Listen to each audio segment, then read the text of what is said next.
আনন্দ পাঠে ঐশ্বর্যে আপনাকে স্বাগত। আজকের পর্বে আমরা পাঠ করছি হুমায়ুন আহমেদের লেখা প্রেমের উপন্যাস নবনী। আজ থাকছে চতুর্থ পর্ব। প্রবল জ্বরের ঘোরে আচ্ছন্ন হয়ে সে পড়ে আছে। আমি চুপচাপ বসে আছি তার মাথার কাছে। মানুষ কি আশ্চর্য প্রাণী! আজ আমি যার মাথার পাশে বসে আছি তার বদলে অন্য একজনের মাথার পাশেও বসে থাকতে পারতাম না। বিয়ে নামের একটা ব্যাপার দুজন অজানাকে একসঙ্গে করে দিয়েছে। আমি তো স্যারের মাথার পাশেও বসে থাকতে পারতাম। স্যারের কথা এই মুহূর্তে ভাবাটা কি ঠিক হচ্ছে? মুহূর্ত বানান কি যেন হয়ের উপর দীর্ঘকার। শুনুন স্যার, এই বানান আমি আর কোনো দিন ভুল করিনি, করবও না। শব্দটা মনে হলেই আপনাকে মনে পড়ে। একজন মানুষ কি তার প্রতিটি মুহূর্ত আলাদা করতে পারে? আমি পারি। স্যারের সঙ্গের মুহূর্তগুলি আমি পারি, যদিও তার সঙ্গে তখন আমার দেখাই হয় না। চাটাইয়ের যে ঢাকনি তিনি দিয়েছেন তা তিনি সরাননি। একদিন দেখি উত্তরের দরজাটাও তিনি তার দিক থেকে বন্ধ করে দিয়েছেন। তখন তার ঘরে যেতে হলে বাইরে দিয়ে যেতে হবে। আমি নিজেকে সংযত করার চেষ্টা করছি। ইন্টারমিডিয়েট পরীক্ষা এসে গেছে। দরজা বন্ধ করে দিনরাত পড়ার ভান করছি। বইয়ে একবারেই মন বসে না। চিঠি লেখার একটা খাতা করেছি। রোজ একটা করে চিঠি লিখি। মজার মজার সব চিঠি। কোনোটাতে হাসির কথা থাকে, কোনোটাতে রাগের কথা থাকে। কোনো কোনো চিঠি লিখে নিজেই ফুপিয়ে ফুপিয়ে কাঁদি। ঠিক করে রেখেছি 1 বছরে 365টা চিঠি লিখব। চিঠি লেখা শেষ হলে একদিন খাতা নিয়ে স্যারের কাছে যাব। তাকে বলবো, স্যার দেখুন তো এখানে কি কি বানান ভুল আছে। অতিথিপুরে আমার ছোট খালার ননদের বিয়ে। খালা খবর পাঠিয়েছেন আমি যেন অবশ্যই যাই। মেয়েকে সাজিয়ে দিতে হবে। মা বললেন, নবনী যাবি? আমি বললাম, পাগল হয়েছ? আমার পরীক্ষা না, ইরাকে পাঠিয়ে দাও, ইরা যাক। যা না মা, এত করে লিখেছে। তোকে তোর খালা কত পছন্দ করে, না গেলে মনে কষ্ট পাবে। আমার যেতে ইচ্ছা করছে, কিন্তু যাব কি করে? যদি যাই তাহলে কি আর রোজ একটা করে চিঠি লিখতে পারবো? তাছাড়া স্যারকে ফেলে রেখে আমার যেতে ইচ্ছা করছে না। তার সঙ্গে আমার কথা হয় না, রোজ দিন দেখাও হয় না। তবুও তো আমরা পাশাপাশি আছি। উত্তরের দরজার পাশে দাঁড়ালেই তার হাঁটার শব্দ কানে আসে। এটাই বা কম কি? ঠিক হলো ইরা যাবে। বাবা তাকে পৌঁছে দিয়ে আসবেন। যেদিন যাবার কথা সেদিন দেখি বাবা যাচ্ছেন না। ঠিক হয়েছে ইরাকে পৌঁছে দেবেন আমাদের স্যার। আমার বুক ধক করে উঠল। আমি মাকে গিয়ে বললাম, মা শোনো, ইরা থাক, আমি যাব। আমি না গেলে ছোট খালা মনে কষ্ট পাবেন।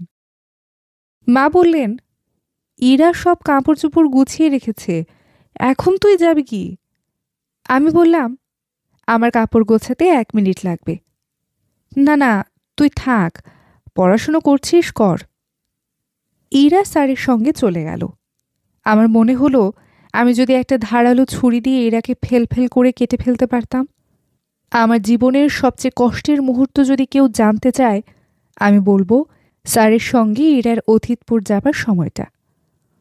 তখন ঝমঝম করে বৃষ্টি পড়ছে। বাবা একটা রিকশা ডেকে এনেছেন। ইরা রিকশায় উঠে বসেছে। স্যার বললেন, আমি আরেকটা রিকশা নিয়ে আসি।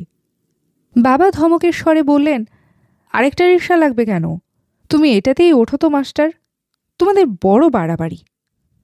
তারা দুজন এক রিকশায় করে চলে যাচ্ছে। আমি পাথরের মতো মুখ করে তাকিয়ে আছি।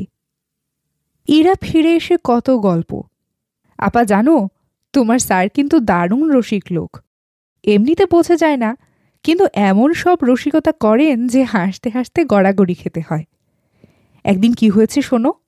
ছোট খালা স্যারকে খেতে দিয়েছেন। পাঙ্গাস মাছের বড় একটা পেটি দেওয়া হয়েছে। তখন স্যার, আমি বললাম, চুপ কর তো ইরা, কানের কাছে ভ্যান ভ্যান করিস না, পড়ার চেষ্টা করছি দেখছিস না। একদিন খুব কষ্ট লাগলো। বড় মামা একটা টাঙ্গাইলের শাড়ি পাঠিয়েছেন, সবুজের উপর কালো ডোরা। শাড়ি পরার পর মা বললেন, হো আল্লাহ, তোকে তো পরীর মতো সুন্দর লাগছে রে। ইরাকে নিয়ে যা তো, স্টুডিও থেকে একটা ছবি তুলে আয়, বিয়ের কথাবার্তায় কাজে লাগবে। আমি ছবি তুলতে গেলাম না, তবে আমাদের বাড়ির সামনের বাগানে হাঁটতে গেলাম। বাগান থেকে স্যারের ঘরের ভেতরটা দেখা যায়। আমার মন বলছিল ভেতর থেকে স্যার আমাকে দেখতে পাবেন এবং অবশ্যই বাইরে বের হয়ে আসবেন। সেরকম কিছুই হলো না। আমি দেখলাম গভীর মনোযোগে তিনি কি যেন পড়ছেন।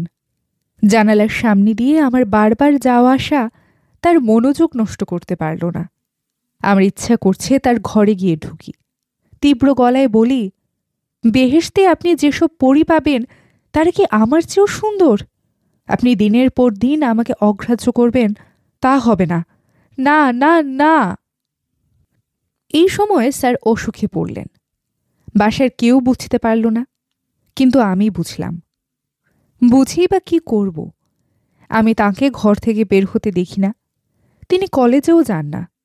আমি কলেজের অফিসে খোঁজ নিয়ে জানলাম অসুস্থতার জন্যে তিনি ছুটির দরখাস্ত করেছেন। আমার ভয়ঙ্কর খারাপ লাগছে। একটা মানুষ অসুখ হয়ে পড়ে আছে, এ বাড়ির কেউ সেটা বুঝতে পারছে না কেন? এ বাড়ির সবাইকে অন্ধ? মার কি উচিত না খোঁজ খবর করা? আমি নিজে থেকে কাউকে কিছু বলবো না, মরে গেলেও বলবো না। একদিন মা বললেন, কি রে, তোর স্যারের কি অসুখ বিসুখ করলো নাকি? একজন ডাক্তারকে মনে হয় ঢুকতে দেখলাম। আমি বললাম, অসুখ বিসুখ করেছে কিনা জানি না, করতেও পারে, আল্লাহর পেয়ারের বান্দাদেরও তো অসুখ বিসুখ হয়। খোঁজ নিয়ে আয় তো। আমি খোঁজ নিতে পারবো না মা, আমার এত মাথা ব্যথা নেই, অন্তুকে পাঠাও। অন্তু খোঁজ নিয়ে এলো, চোখ বড় বড় করে হাসি মুখে বলল, মওলানা ফ্ল্যাট হয়ে গেছে বুঝলে মা, 6 দিন ধরে বিছানায় শোয়া, কথা বলে চিচি করে। মা বললেন, তাতে হাসির কি হলো, হাসছিস কেন? উনি কেমন চিচি করে কথা বললেন, এজন্যই হাসছি। ওনার কথা শুনলে মনে হবে মানুষ কথা বলছে না, চিকা কথা বলছে। কথা শুনলে তুমিও হাসবে। মা তৎক্ষণাৎ তাকে দেখতে গেলেন। পৃথিবীর সমস্ত মাদের মতো তিনিও খুব দুঃখিত হলেন। একটা লোক দিনের পর দিন অসুস্থ হয়ে পড়ে আছে, তিনি বলতেও পারেন না। এই লজ্জাতেই মা অস্থির। মা বললেন, কেন তুমি আমাদের খবর দেবে না? তুমি রান্না করে কিছু খেতে পারো না, আমাদের বললে আমরা ব্যবস্থা করব। নাকি ইসলাম ধর্মে এরকম কোনো নিয়ম নেই? তিনি মিনমিন করে বললেন, আপনাদের কষ্ট দিতে চাইনি, ভেবেছি সেরে যাবে। এখন থেকে তোমার সব খাওয়া দাওয়া এ বাড়ি থেকে যাবে, বুঝতে পারছো? কি খাও তুমি? বার্লি আর সাগো, এই 2 ছাড়া আর কিছু খেতে পারি না। তোমার কি হয়েছে? ডাক্তার কি বলল?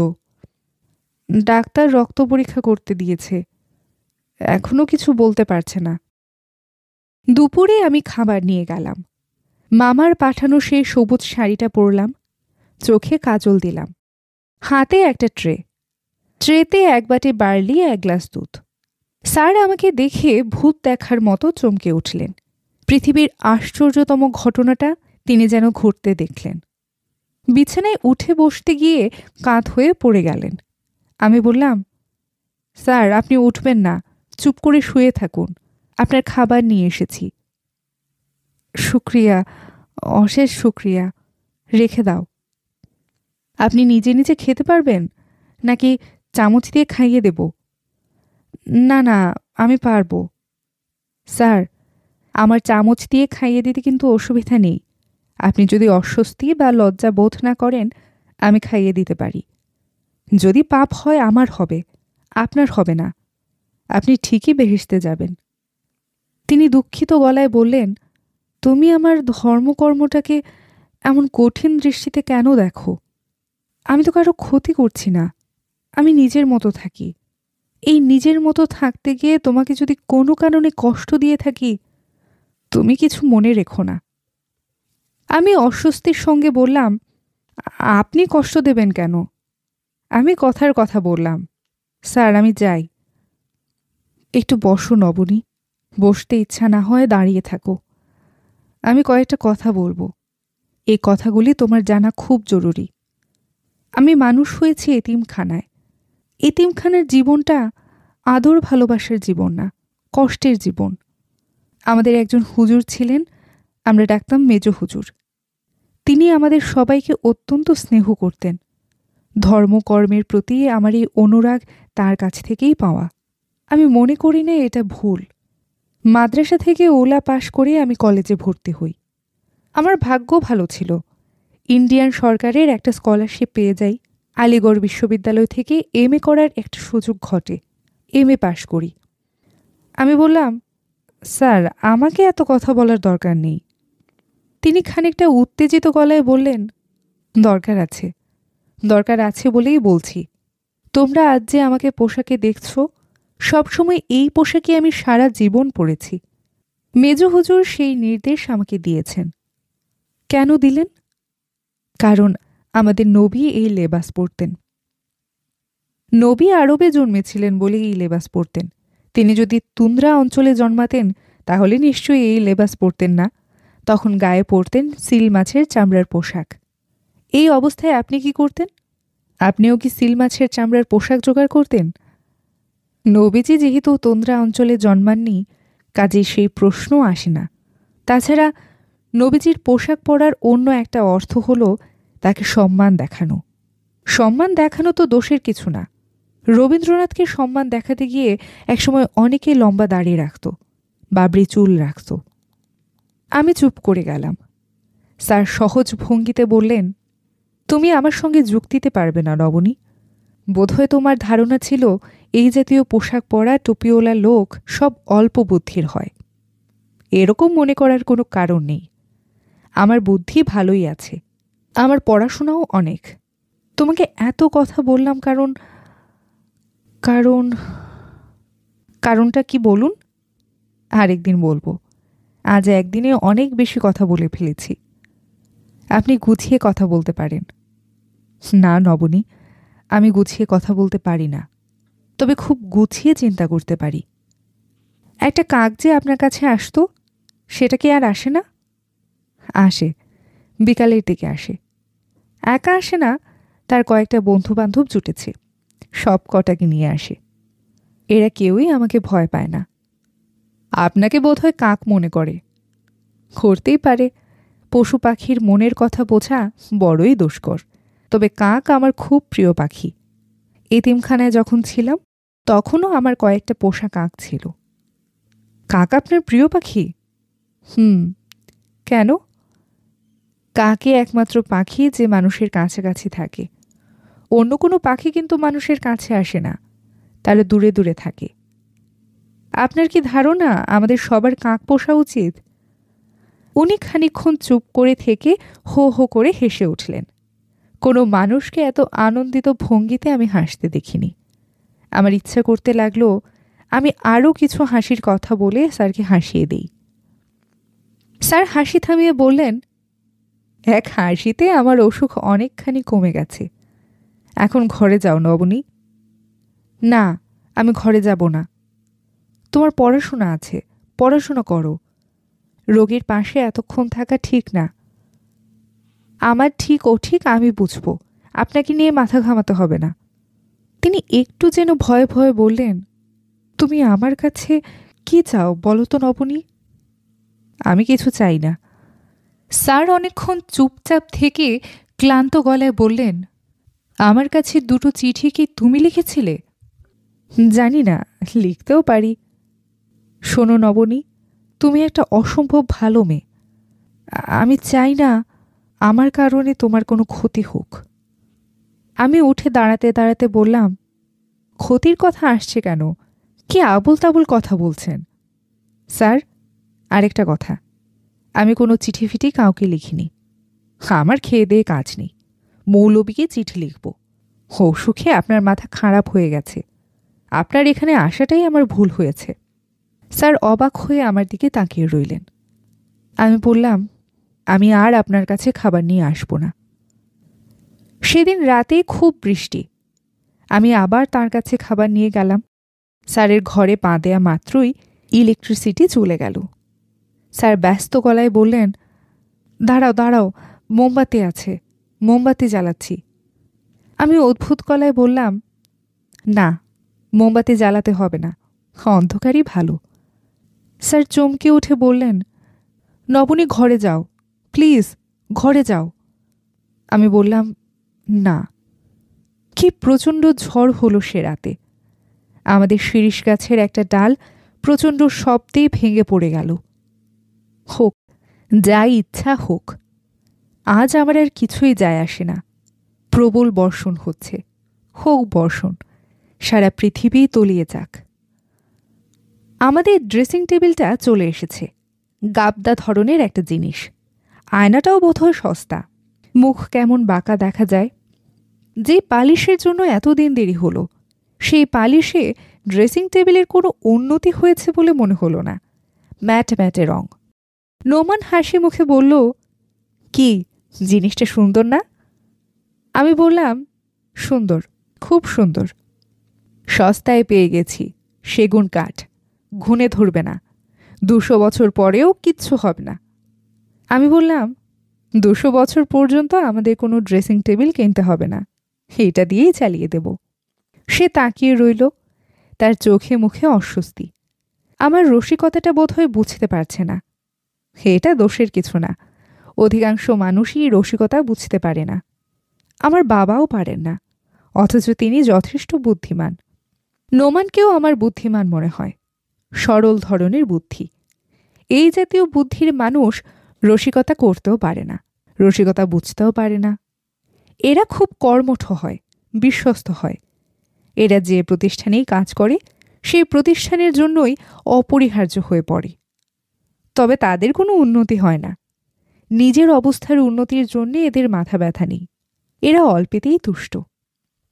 ড্রেসিং টেবিলটা ঘরে আসার পর থেকে তার চোখ মুখ দেখে আমার খুব মজা লাগছে। এর মধ্যে গামছা দিয়ে সে 2বার এটা মুছল। কাছ থেকে দূর থেকে নানা ভঙ্গিমায় নিজেকে দেখল। আয়নার সামনে দাঁড়িয়ে খুব কায়দা করে চুল আঁচড়ালো। তার চুল আঁচড়ানোই ছিল, 2 হাতে সেই চুল আওলা ঝাওলা করে আবার আঁচড়ালো। আশ্চর্য ছেলে মানুষই। নবনী, বলো, ড্রেসিং টেবিলের জন্য একটা ঢাকনি বানানো দরকার, নয়তো ধুলা পড়ে পালিশ নষ্ট হয়ে যাবে। ড্রেসিং টেবিলে ঢাকনি থাকে না। কে বলল থাকে না? ড্রেসিং টেবিলে ঢাকনি বেশি দরকার। রাতের বেলা আয়না ঢেকে রাখতে হয়। রাতের বেলা আয়নায় মুখ দেখা খুবই অলক্ষণ। তুমি বোধহয় এসব বিশ্বাস করো না। না। পামিস্ত্রি বিশ্বাস করো? হাত দেখা? না। অহনা আবার এসব খুব বিশ্বাস করে। কেউ হাত দেখতে জানে বললেই হলো, সে হাত মেলে দেবে। ও আচ্ছা। একবার সে খবর পেয়েছে হিল্লা বলে একটা জায়গা আছে, সেখানে খুব বড় একজন পামিস্ত্রি থাকেন, যুগানন্দ আচার্য, স্কুলের সংস্কৃতের টিচার। সে সেখানে যাবেই। শফিক বিরক্ত হয়ে বলল, নোমান, তুই ওকে নিয়ে যা, ঝামেলা চুকিয়ে আয়। তুমি নিয়ে গেলে? না নিয়ে উপায় আছে? অহনা মুখ দিয়ে যা বলবে তা করেই ছাড়বে। সে বিরাট ইতিহাস। জায়গাটা হলো টেকনাফের কাছাকাছি, অতি দুর্গম। আমি মাইক্রোবাস নিয়ে আগে চলে গেলাম। অহনা প্লেনে করে গেল কক্সবাজার। সেখান থেকে ওকে নিয়ে মাইক্রোবাসে করে রওনা হলাম। রাস্তা গেছে পানিতে ডুবে। রাস্তার দুধারে লাল ফ্ল্যাগ পুঁতে রেখেছে। ফ্ল্যাগ দেখে দেখে যাওয়া। এর মধ্যে টায়ার গেল পাঞ্চার হয়ে। শেষ পর্যন্ত পাওয়া গেল যোগানন্দ আচার্যকে। মজা তো এখানেই, কেউ এ লোকের নাম শুনে নাই, স্কুলই নেই। স্কুল টিচার কোথা থেকে আসবে? তোমরা কি করলে, ফিরে এলে? ফিরে আসবো কি করে, সন্ধ্যা হয়ে গেছে। ওইসব অঞ্চলে সন্ধ্যার পর গাড়ি ঘোড়া চলে না, ডাকাত পড়ে। তার চেয়ে বড় কথা, কদিন ধরে পাহাড়ে বুনো হাতি নেমেছে, 3টা মানুষ মেরেছে। আমার তো মাথায় বাড়ি। কি করব কিছুই বুঝতে পারছি না। হোটেল নেই, রেস্ট হাউস নেই, কিচ্ছু নেই। গেলাম টেকনাফ। সেখানে বন বিভাগের একটা রেস্ট হাউস পাওয়া গেল, একটাই রুম। অহনাকে সেখানে রেখে আমি মাইক্রোবাসের ভেতরে শুয়ে পড়লাম। খবর পাওয়া গেছে রাস্তায় হাতি নেমেছে। সব বাতি টাতি নিভিয়ে দিতে বলেছে। বাতি দেখলেই নাকি হাতি ছুটে আসে। কত কাণ্ড! চা করো তো নবনী, চা খাই। আর তুমি এক কাজ করো, পাউডার টাউডার এসব দিয়ে ড্রেসিং টেবিলটা সুন্দর করে সাজাও, অহনা দেখতে আসবে। উনি এই ড্রেসিং টেবিল দেখতে আসবেন? হ্যাঁ, তাকেও বলেছি। ভালো করেছ। আমি চা বানাতে গেলাম। নোমান একটা মোড়া নিয়ে ড্রেসিং টেবিলের সামনে বসে রইল। আনন্দিত মুখ, সুখী সুখী চেহারা। আজ তার অফিস আছে, অথচ সারাদিন দিব্যি অফিস বাদ দিয়ে ঘরে বসে আছে। অফিসে তার কাজটা কি আমি জানি না। আমার ক্ষীণ সন্দেহ তার প্রধান কাজ বন্ধুর সঙ্গে সঙ্গে থাকা, ফুট ফরমাস খাটা। একদিন জিজ্ঞেসও করেছিলাম, অফিসে তোমার কাজটা কি বলো তো? সে অবাক হয়ে আমার দিকে তাকালো, যেন খুব বোকার মতো প্রশ্ন করেছি। তারপর গম্ভীর মুখে বলল, যখন যে কাজ দেয় সেটাই করতে হয়, ধরা বাঁধা কিছু না। অ্যাড ফিল্ম করার জন্য আর্টিস্টদের সঙ্গে যোগাযোগ, তাদের আনা নেয়া। কাজের কি শেষ আছে? প্রয়োজনে লাইট বয়ের কাজও করতে হয়। সেটা কি? আর্টিস্টের ওপর লাইট ফেলা। ও আচ্ছা, খুব কঠিন কাজ। দেখে মনে হবে খুব সহজ কাজ, আসলে তা না, কঠিন আছে। টেকনিক্যাল কাজ সবই কঠিন। তুমি যে কাজটা করো সেটার নাম কি? তোমার কথাই বুঝতে পারছি না, নাম আবার কি? অফিসে কত রকম পোস্ট আছে, কেউ ম্যানেজার, কেউ সুপারভাইজার, কেউ ক্যাশিয়ার, হেড ক্লার্ক। তুমি কি? ও আমার অজ্ঞতায় হো হো করে কিছুক্ষণ হেসে বলল, আমাদের এসব কিছু নেই, তবে আমার বেতন হয় অহনার পিএ খাতে। তুমি অহনার পিএ? কাগজে কলমে তাই, আসলে অফিসের কাজ করেই ফুরসত পাই না। আজ অফিসে গেলে না? আমার হলো স্বাধীন চাকরির মতো, ইচ্ছা হলে গেলাম, ইচ্ছা হলে গেলাম না। আজ ছুটি নিলাম। চলো, বিকালে তোমাকে নিয়ে বের হবো মিরপুরের দিকে। তুমি না বললে অহনা আসবে? সে এলেও আসবে রাত 9টার পর, তার লেডিস ক্লাবের মিটিং আছে। অহনার সঙ্গে তার স্বামীর যে সমস্যা ছিল সেটা কি মিটে গেছে? মিটে গেছে। এখন আবার গলায় গলায় ভাব। তোমাদের ছবির শুটিং শুরু হবে না? হবে। এইবার তোমাকে নিয়ে যাব। তোমার অবশ্যই ভালো লাগবে না, খুবই বিরক্তিকর কাজ। ছবি মানে ধৈর্য পরীক্ষা, আর কিছু না। চা খেতে খেতে নোমান বলল, কাপড় পরে নাও, চলো ঘুরে আসি। কোথায় যাবে? চিড়িয়াখানায়? হ্যাঁ, আর কোথায়। এই পর্যন্ত আমরা 6বার বাইরে গেছি। এই 6বারের মধ্যে 5বারই গিয়েছি চিড়িয়াখানায়। খানিকক্ষণ ঘুরেই সে এসে দাঁড়াবে বাদরের খাঁচার সামনে। মুগ্ধ বিস্ময়ে বলবে, কি আজব জানোয়ার। সে অবাক হয়ে আজব জানোয়ার দেখে, আমি দেখি তাকে। বাদরদের সঙ্গে সে নানা কথাবার্তা বলে, সেই সব শুনতেও মজা লাগে।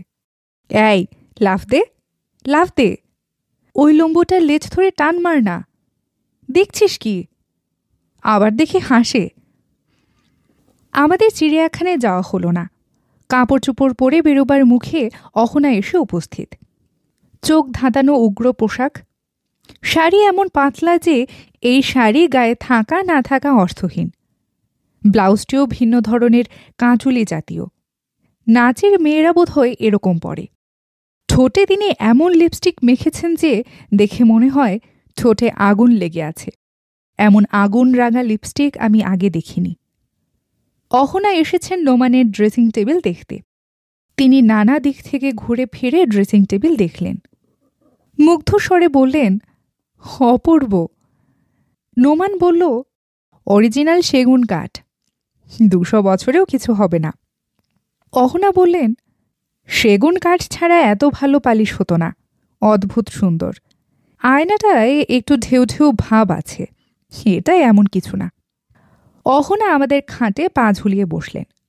পা দুলাতে দুলাতে বললেন, নোমান, জিলাপি খাবো, তোমার সেই বিখ্যাত জিলাপি নিয়ে এসো। ভালো কথা, তোমরা কি কোথাও বেরোচ্ছিলে? আরেকদিন যাব, অসুবিধা নেই। যাচ্ছিলে কোথায়? বাদর দেখতে নিশ্চয়ই। বাদর দেখা মোটেও জরুরি নয়, আমি খুব জরুরি কাজ নিয়ে এসেছি। গোরানে একজন পামিস্ট আছে, আমি ঠিকানা নিয়ে এসেছি, তুমি আমাকে তার কাছে নিয়ে যাবে, পারবে না? অবশ্যই পারব। অহনা আমার দিকে তাকিয়ে হাসতে হাসতে বললেন, আপনার স্বামীকে কিছুক্ষণের জন্য ধার নিচ্ছি। পামিস্টের কথা শুনলে আমার আবার মাথা ঠিক থাকে না। আমার পামিস্ট প্রীতির কথা নোমান আপনাকে বলেনি?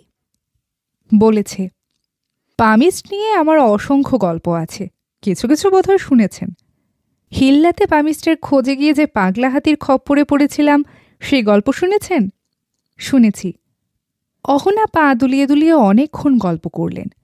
জিলাপি খেলেন, চা খেলেন। মদিনার সঙ্গে খানিকক্ষণ গল্প করলেন। ময়নাটার সঙ্গেও কিছু কথা বললেন। খাঁচাটাকে দোলা দিয়ে বললেন, এই ময়না, বল দেখি। অহনা, অহনা। ময়নার সঙ্গে সঙ্গে বলল, অহনা, অহনা, অহনা। যাবার সময় তিনি মদিনাকে একটা 500 টাকার নোট দিয়ে গেলেন। বলা যেতে পারে মদিনার জগৎটা তিনি ছিন্ন ভিন্ন করে দিয়ে গেলেন। মদিনা সারা সন্ধ্যা এই নোট হাতে বারান্দায় স্থানুর মতো বসে রইল। মদিনা তার 500 টাকার নোট নিয়ে চোখ মুখ শক্ত করে বারান্দায় বসে আছে। আমি চলে এসেছি ছাদে। এই বাড়ির ছাদটায় ওঠা এক সমস্যা। খানিকটা অংশ দেয়ালের গায়ে আটকানো, খাড়া লোহার সিঁড়ি বেয়ে উঠতে হয়। শুরুতে এই ছাদটা আমার পছন্দ হয়নি, এখন পছন্দ। খুব নিরিবিলি। হঠাৎ কেউ ছাদে উঠে আসবে সে সম্ভাবনা নেই, কেউ আসবে না। তাছাড়া বাড়ির চারদিকে পুরনো পুরনো গাছ আছে বলেই ছাদটায় এক ধরনের আভ্র আছে।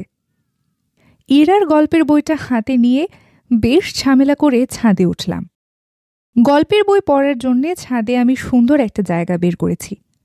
পশ্চিম দিকের ছাদে পানির ট্যাঙ্কে হেলান দিয়ে বসলেই হয়। খুব সুন্দর জায়গা। মজার ব্যাপার হচ্ছে, বই পড়ার এত সুন্দর জায়গা থাকলেও আমি এখন পর্যন্ত একটা বইও পড়ে শেষ করতে পারিনি। তিথির নীলতোয়ালে বইটা কয়েক পৃষ্ঠা পড়ার পরই হাই ওঠে। বই বন্ধ করে চুপচাপ বসে থাকি। হাতে একটা বই থাকার সবচেয়ে বড় সুবিধা হচ্ছে, সবসময় মনে হবে আমি অকারণে বসে নেই, আমার একটা কাজ আছে। আমি পানির ট্যাঙ্কে হেলান দিয়ে বসে আছি। গাছের মাথায় রোদ এখনো ঘণ্টাখানিক আছে। বইটা খুলতেই ইরার চিঠি বের হয়ে এলো। অবস্থায় এমন হয়েছে যে সে প্রতিদিনই একটা করে চিঠি দিচ্ছে। এটা সর্বশেষ চিঠি কিনা বুঝতে পারছি না। ইরার চিঠিতে তারিখ থাকে না। আপা, তোমার কি হয়েছে বলো তো? তোমাকে এত করে আসতে লিখলাম, আসলে না। বড় মামা প্রচণ্ড জ্বর নিয়ে তোমার এখান থেকে গেলেন। খুব ভুগলেন, প্রায় জমে মানুষে টানাটানি। তুমি মামাকেও চিঠি দাওনি। আমাকে সেই যে প্রথম একটা চিঠি লিখলে, তারপর আর না। বাবাকে দায়সারা গোছের একটা চিঠি দিয়েছ। বড় মামার ধারণা তুমি সবার উপর রাগ করে আছো, কারণ তোমাকে গরিব ধরনের একটা ছেলের সঙ্গে বিয়ে দেওয়া হয়েছে। আসল কারণটা কি আপা, বলো তো? আমি ভাইয়াকে বলেছি আমাকে তোমার এখানে নিয়ে যেতে। আমি নিজের চোখে দেখে আসতে চাই ব্যাপারটা কি। ভাইয়া প্রতিবারই বলে, আচ্ছা আচ্ছা। ফুটবল খেলতে গিয়ে সে মাথায় চোট পেয়েছে, বলেছিলাম না? এখন বিছানায় শুয়ে শুয়ে তার কোমরে কি না কি হয়েছে। সোজা হয়ে দাঁড়াতে পারে না, বাঁকা হয়ে দাঁড়ায়, বাঁকা হয়ে হাঁটে। ওই দিন বাবা কি কারণে ভাইয়ার উপর রাগ করে বললেন, এই যে বক্রবাবু, শুনে যাও। এতে ভাইয়ার খুব লেগেছে। সে বিছানা বালিশ নিয়ে চলে গেছে। তার এক বন্ধু আছে সজল, এখন তাদের বাড়িতে থাকে। মাঝে মাঝে বাঁকা হয়ে আমাদের দেখতে আসে। আমার বিয়ের ব্যাপারে যে কথাবার্তা হচ্ছিল তা আরও কিছু দূর এগিয়েছে। জামালপুর থেকে বরের বড় বোন আমাকে দেখতে এলেন। ওজন প্রায় 5 মণের মতো। আমার খাটে বসলেন। খাট মটমট শব্দ হতে লাগলো। আমি ভাবছি, সর্বনাশ, এখন যদি উনি খাট ভেঙে পড়েন তাহলে আমাদের খাটও যাবে, বিয়েও যাবে। যাই হোক, খাট ভাগিনি, তবে বিয়ে ভেঙে গেছে। ভদ্রমহিলার আমাকে পছন্দ হয়নি। কাজেই আপা, তুমি নিশ্চয়ই বুঝতে পারছো বিয়ে ভেঙে যাওয়ায় আমার মন খারাপ। তোমার পায়ে পড়ি, আমার মন ঠিক করার জন্য হলেও এসো। ইতি, ইরা। পুনশ্চ, আপা, তুমি আসার সময় অবশ্যই লাইব্রেরির বইটা নিয়ে আসবে, অনেক ফাইন হয়ে গেছে। ইরার বিয়ে ভেঙে গেছে, এটা বড় ধরনের দুঃসংবাদ। বিয়ে একবার ভাঙতে শুরু করলে শুধু ভাঙতেই থাকে। তখন বিয়ের কোনো সম্বন্ধ এসেছে শুনলেই আতঙ্ক লাগে। ইরার বিয়ে কি আমার জন্যে ভাঙল? সে যদিও কিছু লেখেনি, তবু আমার তাই ধারণা। তবে আমার বড় মামা যতদিন আছেন ততদিন কোনো চিন্তা নেই। তিনি একের পর এক সম্বন্ধ আনতেই থাকবেন। এবং এক শুভ লগ্নে দেখা যাবে ইরারও বিয়ে হয়ে গেছে। মামা স্বস্তির নিঃশ্বাস ফেলে বলবেন, যাক, দায়িত্ব শেষ হয়েছে। এই পৃথিবীতে কেউ কেউ প্রচুর দায়িত্ব নিয়ে জন্মায়, আবার কেউ কেউ জন্মায় কোনো রকম দায় দায়িত্ব ছাড়া। যেমন আমার বাবা, তার জীবনের একমাত্র দায়িত্ব সম্ভবত খবরের কাগজ পড়া। এই দায়িত্বটা তিনি খুব ভালোভাবেই পালন করেন।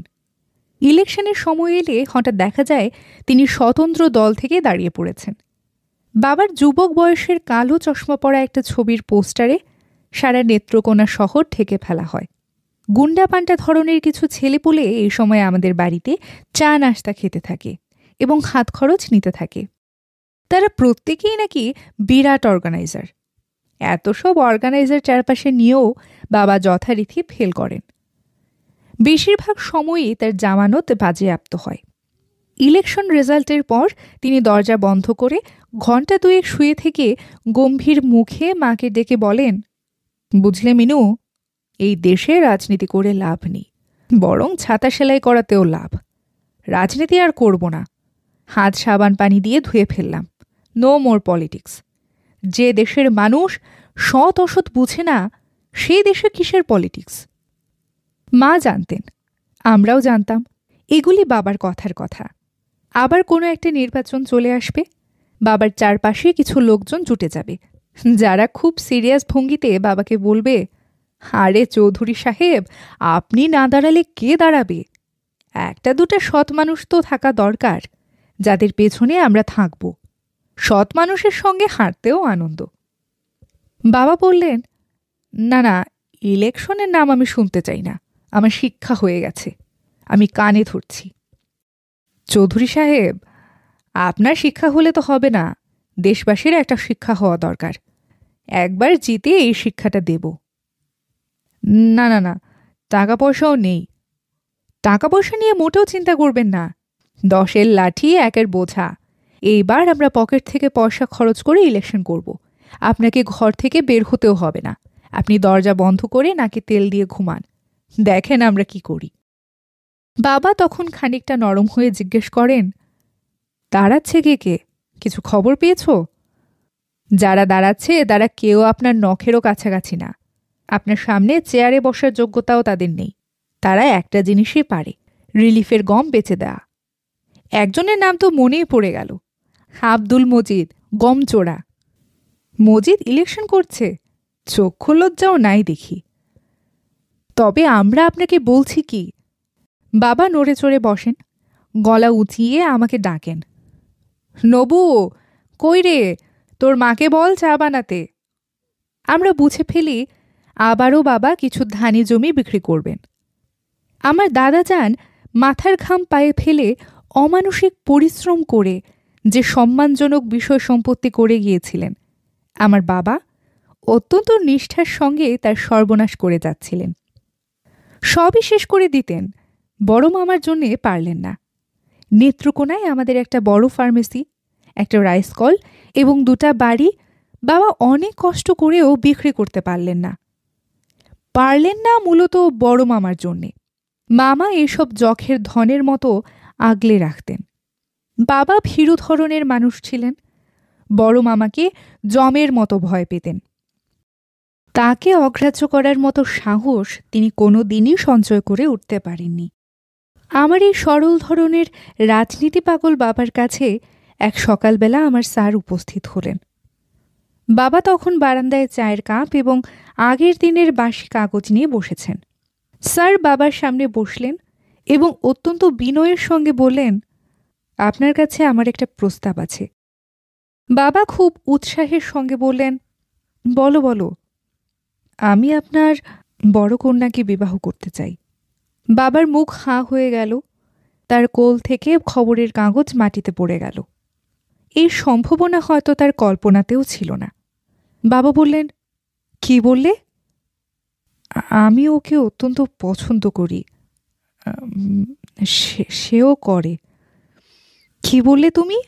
নবনী পছন্দ করে? নবনী, নবনী! বাবা চটি ফটফট করে আমার খোঁজে এলেন। আমি তখন পড়তে বসেছি। বাবা রাগে কাঁপতে কাঁপতে বললেন, মৌলানা এসব কি বলছে? আমি শঙ্কিত গলায় বললাম, কি বলছেন? তোকে বিয়ে করার কথা বলছে কেন? আমি তো জানি না বাবা, কেন? এই হারামজাদার কথায় আমার মাথায় রক্ত উঠে গেছে। বলে কি নবনী আমাকে পছন্দ করে। বেটা, তুই কোথাকার রসগোল্লা যে আমার মেয়ে তোকে পছন্দ করবে? তুই নিজেকে কি ভাবিস? চাল নাই, চুলা নাই, মানুষ হয়েছিস এতিমখানায়। তুই কোন সাহসে এত বড় কথা বললি? বাবার চিৎকারে মা ছুটে এলেন, ইরা ছুটে এলো, আমাদের কাজের মেয়ে বিনতি এলো। মা সব শুনে ভীত গলায় বললেন, ও এসব কথা কেন বলছে রে নবনী? আমি বিড়বিড় করে বললাম, আমি জানি না মা।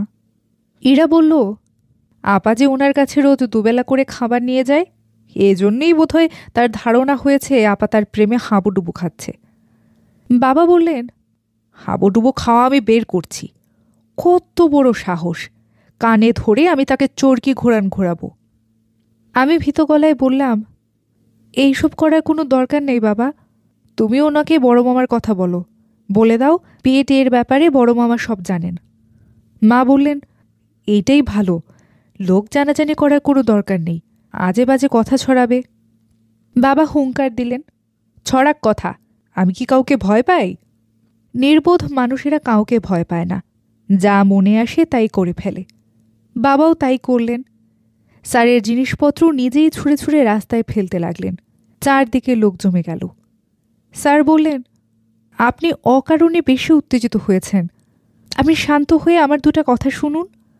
বাবা হুঙ্কার দিলেন, চুপ, যথেষ্ট হয়েছে। স্যার বাড়ি ছেড়ে চলে গেলেন। ঘটনা দ্রুত ছড়িয়ে পড়ল। এমন মুখরোচক ঘটনা মফস্বল শহরে সচরাচর ঘটে না। লোকজনের উৎসাহের সীমা রইল না। সন্ধ্যাবেলায় চলে এলো বাবার অতি পেয়ারের লোক।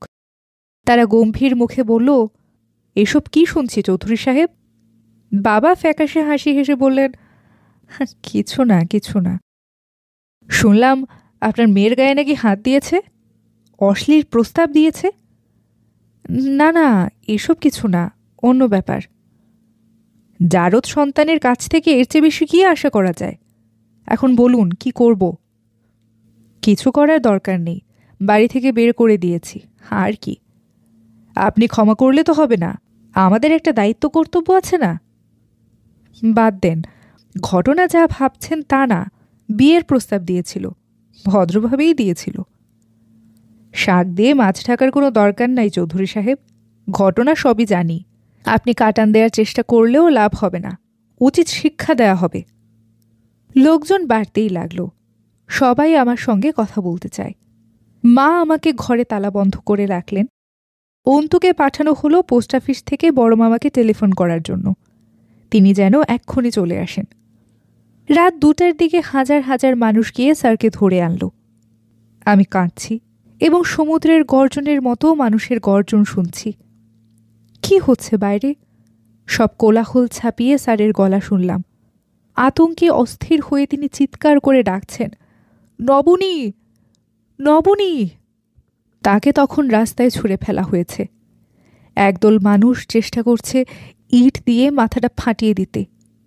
মা ছুটে গেলেন স্যারকে বাঁচানোর জন্য, ইরাও ছুটে গেল। স্যারের মৃত্যু হয় সীমাহীন অপমান এবং সীমাহীন যন্ত্রণায়। প্রথমে তাকে নিয়ে যাওয়া হলো নেত্রকোনা হাসপাতালে। সেখানে ডাক্তাররা জবাব দেবার পর তাকে পুলিশ প্রহরায় নিয়ে যাওয়া হয় ময়মনসিংহে। পথেই তার মৃত্যু হয়। মজার ব্যাপার হচ্ছে, স্যারকে যে ট্রেনে ময়মনসিংহ নেওয়া হচ্ছিল, আমিও সে ট্রেনেই বড় মামার সঙ্গে ময়মনসিংহ যাচ্ছি। অথচ আমি কিছুই জানতাম না। আমাকে বলা হয়েছে স্যার নেত্রকোনা হাসপাতালে আছেন, মাথায় চোট পেয়েছেন, তবে এখন ভালো হওয়ার পথে, ভয়ের কিছু নাই। সে বছর আমার পরীক্ষা দেয়া হয়নি, কারণ আমি অসুস্থ হয়ে পড়ি। সে অসুখ বিচিত্র এবং ভয়াবহ।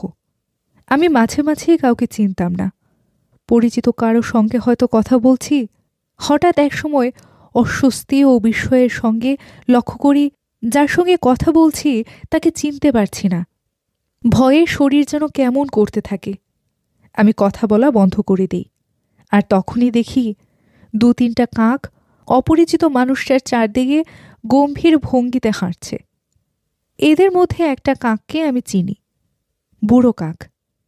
কাকগুলি হাঁটে অবিকল মানুষের মতো, যেন এরা কাক না, ছোট ছোট মানুষ কালো রঙের চাদর গায়ে দিয়েছে। মাঝে মাঝে আমি স্যারকেও দেখতাম। তাকে দেখে মোটেও ভয় লাগতো না, বরং ভরসা পাওয়া যেত। তিনি আমার সঙ্গে কথা বলতেন এমনভাবে যেন তার সঙ্গে আমার বিয়ে হয়েছে, আমরা স্বামী স্ত্রী। তার সঙ্গে কথাবার্তা হতো খুব ঘরোয়া ধরনের। যেমন তিনি এসে বললেন, নবনী, পেন্সিলটা কোথায় রাখলাম দেখেছ? আমি বললাম, না তো, কলম আছে, কলমে হবে? না, হবে না, আমার দরকার পেন্সিল। একটু আগে কাজ করছিলাম, হঠাৎ কোথায় গেল। বাবু নিয়ে যায়নি তো? নিতে পারে, ছেলেটা বড় দুষ্টু হয়েছে। ডাকো তো দেখি, আজ একটা ধমক দেব। না না, ধমকাতে পারবে না, ছেলে মানুষ। অতিরিক্ত আদর দিয়ে তুমি ওকে নষ্ট করেছ। নষ্ট করেছি, ভালো করেছি, আরও নষ্ট করব। হে কি, রেগে গেলে কেন? রেগেছি, ভালো করেছি, আরও রাখব। আমাদের সঙ্গে সবসময় একটা শিশু থাকত। কখনো সে ছেলে, তার নাম বাবু, কখনো বা মেয়ে, নাম টিনটিন। এদের অবশ্যই আমি কখনো দেখিনি। আমি কতদিন অসুখে ভুগেছি আমি নিজেও জানি না। কেউ আমাকে কখনো পরিষ্কার করে কিছু বলেনি। আমি শুধু অস্পষ্টভাবে জানি আমার এই অসুখ দীর্ঘদিন ছিল। বড় মামা আমার চিকিৎসা করান। আমার পেছনে টাকা খরচ হয় জলের মতো। তিনি তার চাকরি টাকরি বাদ দিয়ে আমাকে নিয়ে ঢাকায় বাসা ভাড়া করে থাকতেন। কেউ যেন অসুস্থ অবস্থায় আমাকে বিরক্ত করতে না পারে, সেই জন্যে ওই বাসার ঠিকানাও তিনি কাউকে দেননি। বাবা, মা, ইরা, অন্তু কেউ আমাকে দেখতে যেতে পারত না। একসময় আমি সুস্থ হয়ে উঠি। বড় মামা আমাকে ফিরিয়ে দেন বাবা মার কাছে। বড় মামা সবসময়ই কম কথার মানুষ। আমাকে সুস্থ করে বাবা মার কাছে রেখে যাবার সময় হঠাৎ তার কি হলো, তিনি বললেন, বড় খুকি, আয়, তোকে আদর করে যাই। আমি এগিয়ে গেলাম। বড় মামা গম্ভীর গলায় বললেন, শোন বড় খুকি, তুই নিশ্চিন্ত মনে থাকবি। তোর অসুখটা পুরোপুরি সেরে গেছে, আর কোনো দিন হবে না। ডাক্তাররা আমাকে বলেছেন। তার চেয়েও বড় কথা, আমি খাস দিলে আল্লাপাকের কাছে দোয়া করছি। আমার দোয়া আল্লাপাক অবশ্যই কবুল করবেন। বুঝলি বড় খুকি, আমি যতদিন বেঁচে থাকব ততদিন মাগরিবের ওয়াক্তে শুধু তোর জন্যই 2 রাকাত নফল নামাজ পড়ব। আচ্ছা, এখন যা। আমি বললাম, আদর করবার জন্য ডাকলেন, কই, আদর তো করছেন না। বড় মামা হাত বাড়িয়ে আমাকে কাছে টেনে নিলেন না, বা মাথায় হাতও রাখলেন না। তিনি যেভাবে বসেছিলেন সেভাবেই বসে রইলেন। শুধু দেখা গেল তার 2 চোখ দিয়ে টপ টপ করে পানি পড়ছে। তিনি পকেট থেকে রুমাল বের করে চোখ মুছে বললেন, ট্রেনের সময় হয়ে গেল, চলি রে।